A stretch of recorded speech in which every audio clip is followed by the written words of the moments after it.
जय जिनेन्द्र वंदितु सर्वसिद्धे धुवे ममल मनोवमं गदिं पत्ते वोच्छामि समय पाहुड मिणमो सुद केवली भणिदम। पंच परमेष्ठी भगवान की जय हो। समयसार महान ग्रंथादिराज का निर्जराधिकार चल रहा है।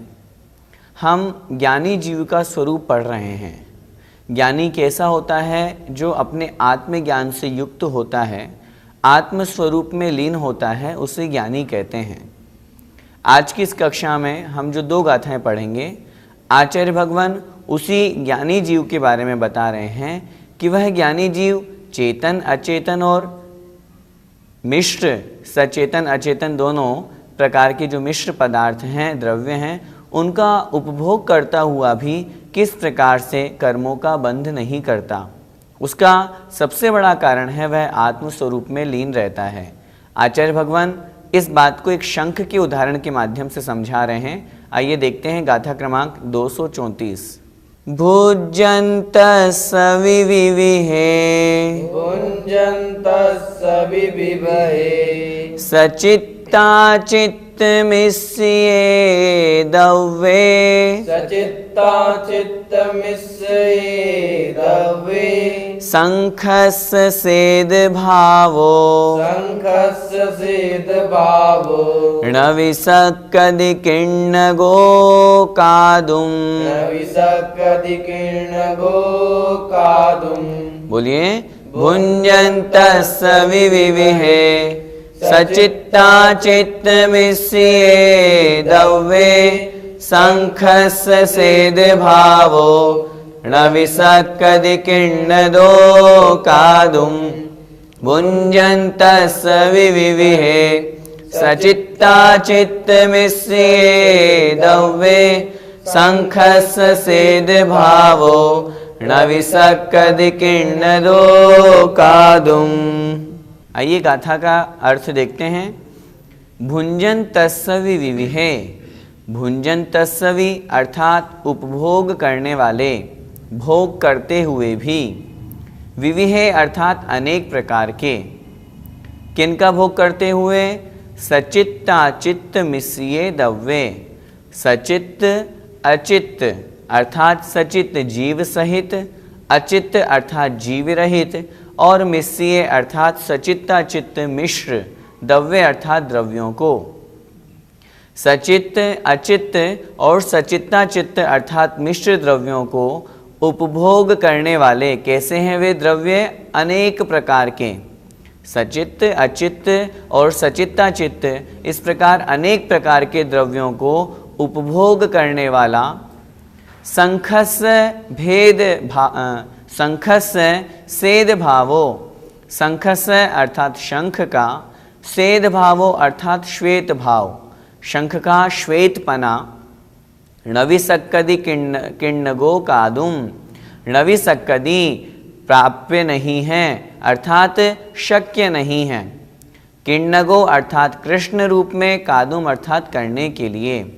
अर्थात शंख के द्वारा सचित्त अचित्त और सचित्ता चित्त अनेक प्रकार के द्रव्यों का उपभोग किया जाता है, लेकिन उनका उपभोग करने के बावजूद भी वह जो उपभोग शंख वहाँ कर रहा है, वह उपभोग उस शंख को कृष्ण करने में अर्थात काला करने में समर्थ नहीं है।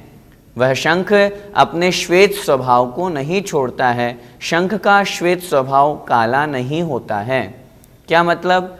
आचार्य भगवान शंख का उदाहरण देकर के ये समझाने का हमें प्रयास कर रहे हैं कि जिस प्रकार शंख है वह काला पीला किसी भी प्रकार का चेतन अचेतन और मिश्र इन सब द्रव्यों का उपभोग करता है, लेकिन फिर भी वह अपने श्वेत भाव को नहीं छोड़ता है। कोई भी द्रव्य या उपभोग करने वाला जो द्रव्य है वो उस शंख को कृष्ण रूप में परिणमन कराने में समर्थ नहीं हो सकता। वह शंख तो श्वेत का श्वेत ही बना रहता है। इस प्रकार इस गाथा में आचार्य भगवान एक दृष्टांत दे रहे हैं।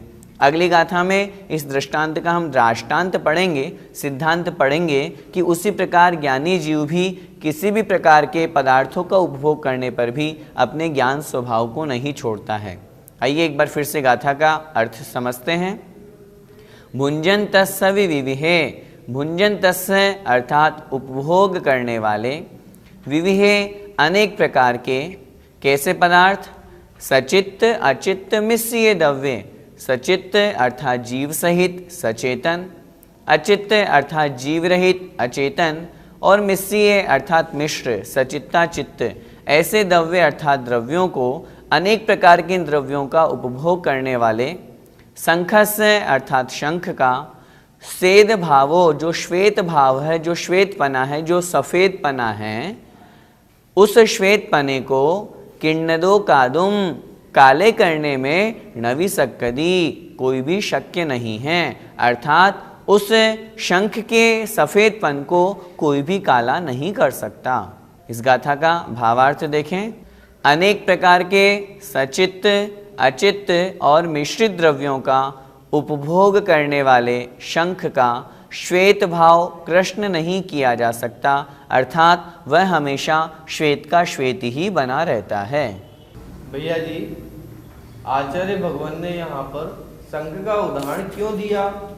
आचार्य भगवान ने यहाँ शंख का उदाहरण इसलिए दिया क्योंकि जिस तरह शंख कृष्ण, नील अथवा किसी भी तरह का काला, पीला, नीला किसी भी द्रव्य का उपभोग करता है, जैसे माना कि शंख का जो भी भोजन है उस भोजन पानी की अपेक्षा से हम चर्चा करें, यदि वह मिट्टी खा रहा है तो वह मिट्टी रूप में, मिट्टी का जो रंग है उस रूप में भक्षण कर रहा है।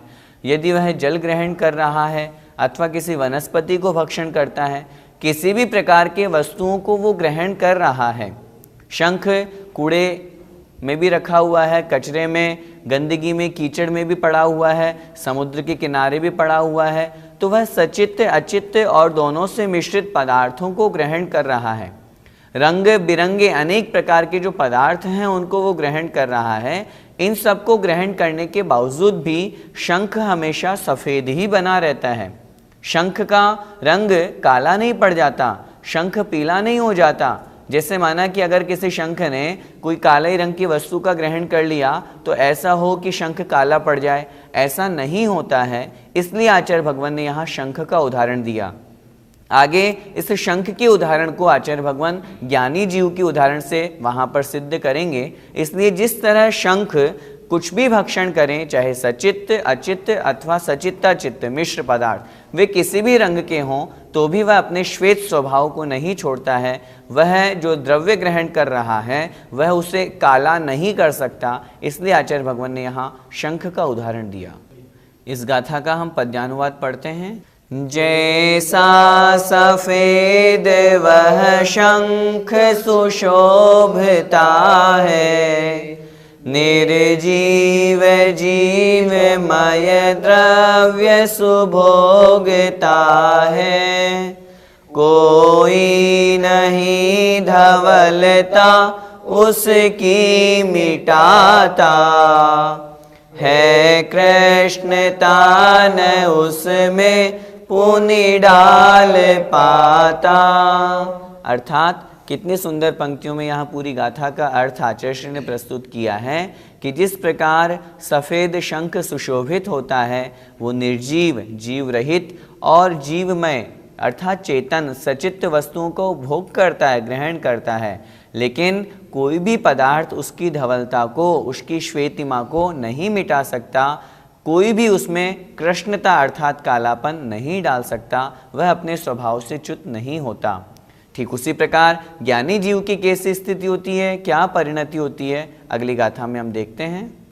तहणाणे सविविहे, तहणाणे सविविहे, सच्चित्ता चित्त मिश्रिये द्रव्ये, सचित्ता चित्त मिश्रिये द्रव्ये, भुञ्जन्तः सविणाणं, भुञ्जन्तः सविणाणं, णविसक्कदिरागदं नेदुं, णविसक्कदिरागदं नेदुं। बोलिए तहनाणि सविविहे सच्चित्ता चित्तमिस्ये दव्ये भुञ्जन्तः सविणाणं न विसक्कदिरागदं नेदुं तहनाणि सविविहे सच्चित्ता चित्तमिस्ये दव्ये भुञ्जन्तः सविणाणं न विसक्कदिरागदं नेदुम्। इस गाथा का अर्थ देखें। तह अर्थात उसी प्रकार, किस प्रकार, जैसा कि हमने पूर्व गाथा में पढ़ा कि वह जो शंख है वो चेतन, अचेतन और मिश्र सभी प्रकार के द्रव्यों को ग्रहण कर रहा है, चाहे वह काला हो, चाहे सफ़ेद हो, चाहे पीला हो, चाहे नीला हो। अनेक वर्ण वाले द्रव्यों का ग्रहण करते हुए भी वह अपने श्वेतपनी को नहीं छोड़ता है। वह द्रव्य का उपभोग उसमें कालापन नहीं ला देता है।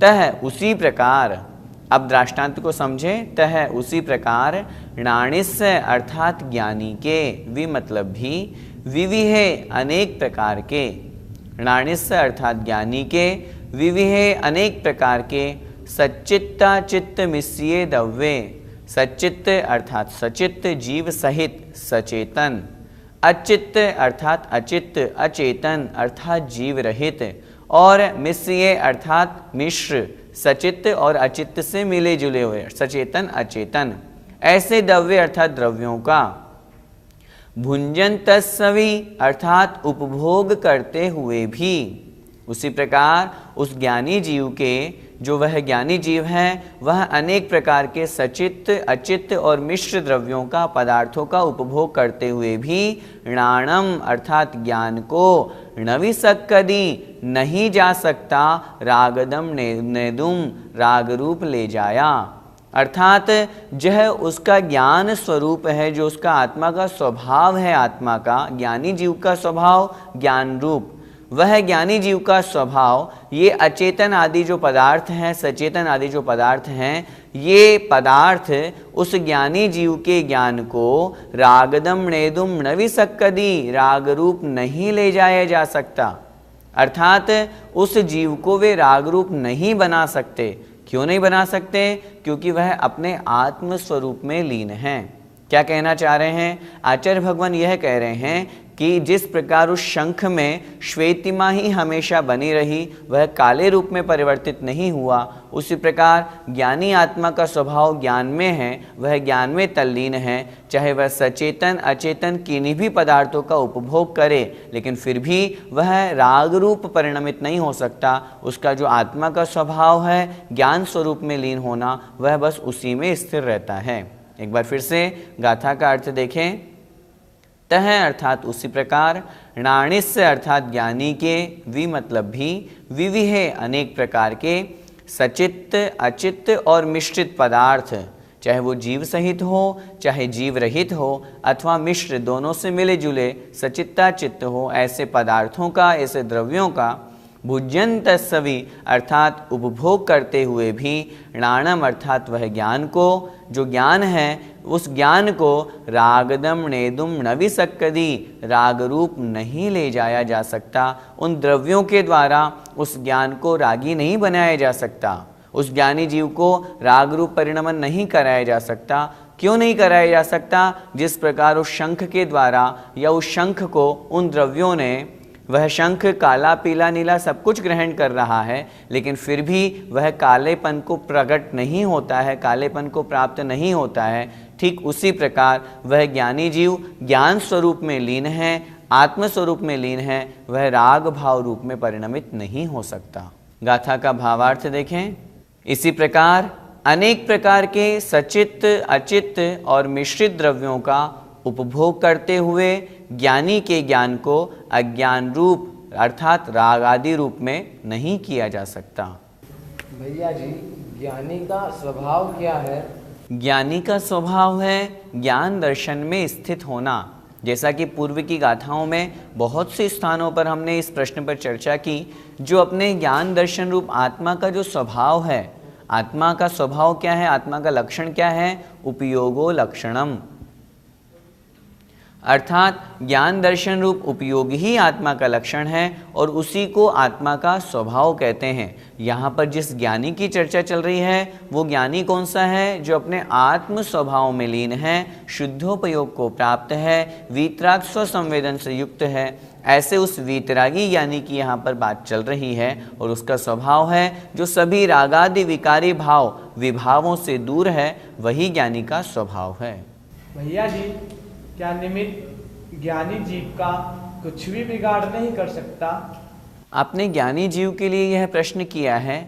हम आपसे निवेदन करना चाहते हैं, यहाँ ज्ञानी से तात्पर्य है आत्मज्ञान में तल्लीन, आत्म स्वरूप को प्राप्त जो मुनि महाराज हैं वे।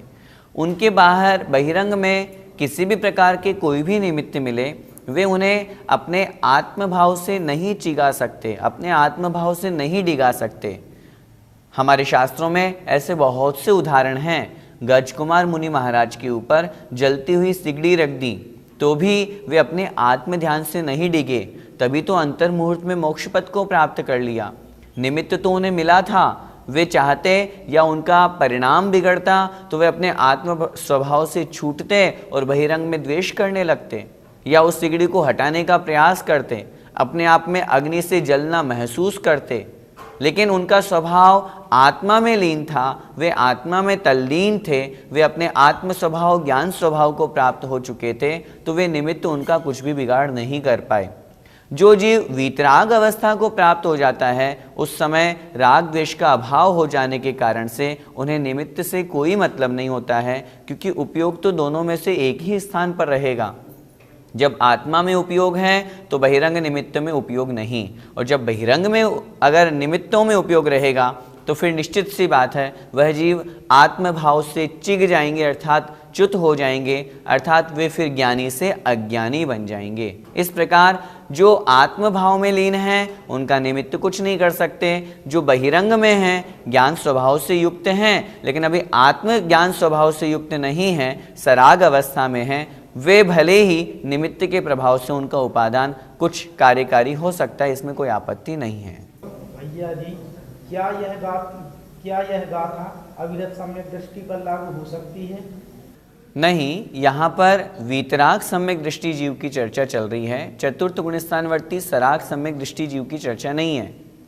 चतुर्थ गुणस्थानवर्ती सम्यक दृष्टि है, सम्यक ज्ञानी हैं, इसमें कोई आपत्ति नहीं है। लेकिन यहाँ किस ज्ञानी की बात चल रही है? जो वीतराग अवस्था को प्राप्त हो चुके हैं, उन ज्ञानी मुनि महाराज की बात चल रही है, जहाँ पर न राग है, ना द्वेष है, ना मोह है।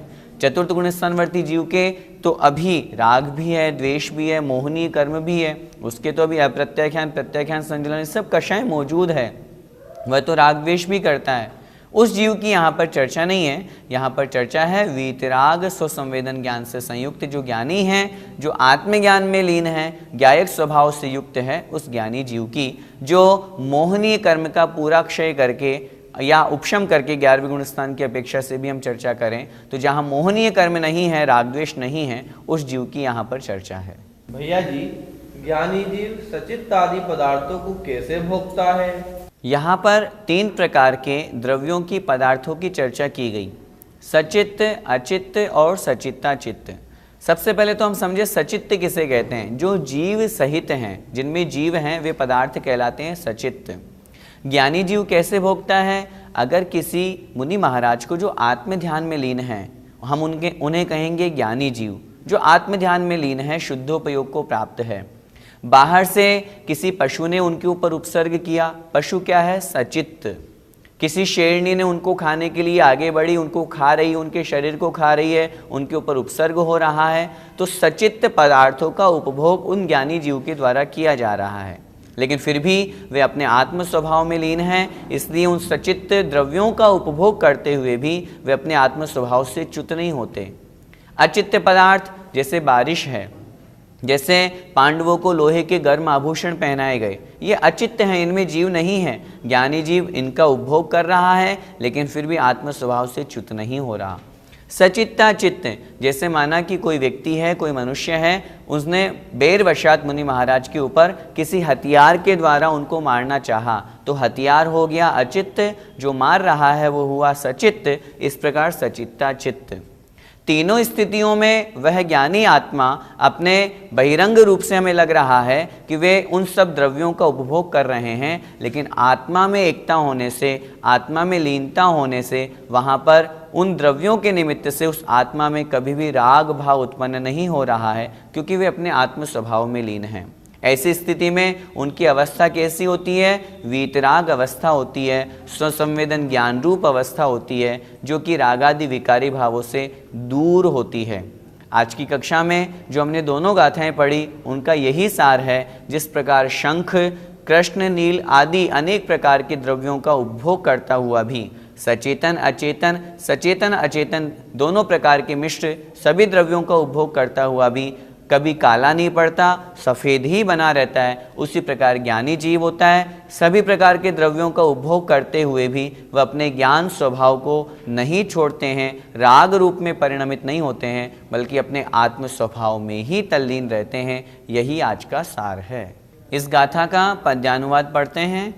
नाना अचेतन सचेतन भोग भोगे, ज्ञानी मुनीश मुनि के व्रत पा अनोखे, ऐसा विबोध मुनि का डिग क्यों सकेगा, रागा विभूत कर कौन उसे सकेगा।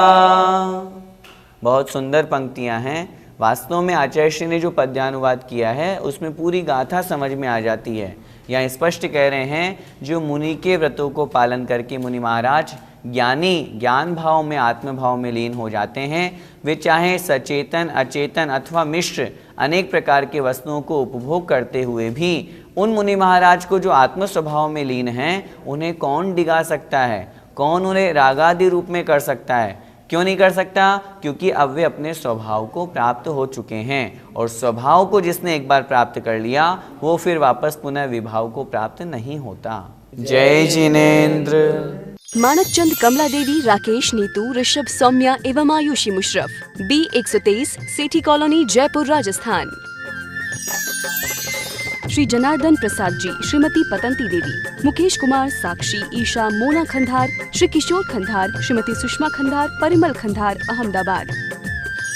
शुल्लक 105 श्री ज्ञान सागर जी महाराज की पुण्य स्मृति में श्रीमती शांति देवी छाबड़ा, पटना, बिहार।